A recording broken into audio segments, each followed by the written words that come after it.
اس میں من استغفر للمؤمنین والمؤمنات فی کل یوم 27 مرتن، جو شخص جو مومن مسلمان استغفر للمؤمنین والمؤمنات، تمام مومن مسلمان مردوں اور تمام مومن مسلمان عورتوں کے لیے دن میں 27 مرتبہ اللہ تعالیٰ سے توبہ کرتا ہے، استغفار مانگتا ہے، یا اللہ تمام مومن مسلمان مرد و عورتوں کے گناہوں کو معاف فرما۔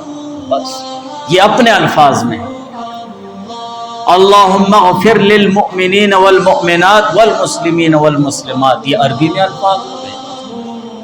قرآن میں ربنا اغفر لی ولوالدی وللمؤمنین یوم یقوم الحساب، قرآن کی دعا ہو گئی ہے اپنے لیے، والدین کے لیے اور تمام مومن مسلمان مرد و عورت کے لیے ہو گئی ہے۔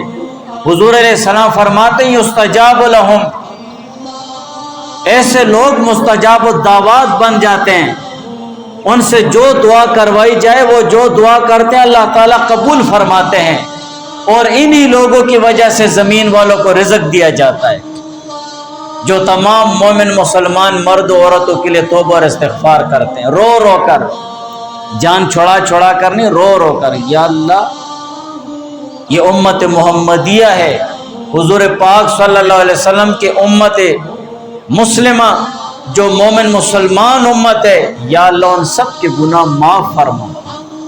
بار بار اللہ تعالیٰ سے یہ الفاظ دہرانا اور ایسے طور پر دہرانا کہ ایک درد ہو ان میں۔ ایسے لوگ مستجاب الدعوات ہوتے ہیں، ایسے لوگوں کی وجہ سے اللہ تعالیٰ رزق دیتے ہیں۔ اور دوسرے حدیث میں من استغفر، کہ جو مومن مسلمان دوسرے مومن مسلمانوں کے لیے توبہ اور استغفار کرتا ہے، بخشش مانگتا ہے، تو اللہ تعالیٰ اسے ہر مومن مسلمان مرد اور عورت کے بدلے میں ایک نیکی دیتے ہیں۔ تو نیکی تو ہمارا آخرت کا سرمایہ ہے، ہم تو آئے دنیا میں اسی لیے کہ ہم نیکیاں کمائیں، یہ تو آخرت کے پیسے ہیں، آخرت کا مال ہے، آخرت کی کرنسی ہے۔ جیسے یہاں کے پیسے آپ سعودی میں نہیں چلا سکتے، اسی طرح دنیا کا مال و دولت آخرت میں نہیں چلا سکتے۔ آخرت کے پیسے نیک اور صالح اعمال ہیں، نیکیاں ہیں، پرہیزگاری ہے، تقوی ہے، صالح اعمال ہیں۔ اعمال کی بنیاد پر قیامت کے دن فیصلے ہوں گے، مال و دولت وہاں پر نہیں چلے گی۔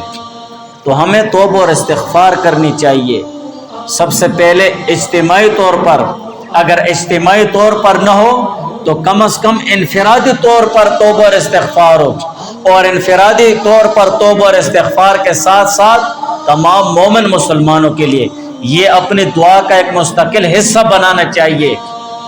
اپنے لیے مت مانگو لیکن مومن مسلمانوں کے لیے مانگ لو، تیرے لیے فرشتے مانگنے لگ جائیں گے۔ دوسرے مسلمانوں کے لیے مانگے گا خیر اور فلاح اور بلائی، تو فرشتے تیرے لیے مانگیں گے۔ تو اس طرح ایک ماحول ہونا چاہیے، تو تب ہمارے حالات انشاءاللہ اللہ تعالیٰ کے فضل سے بدلیں گے۔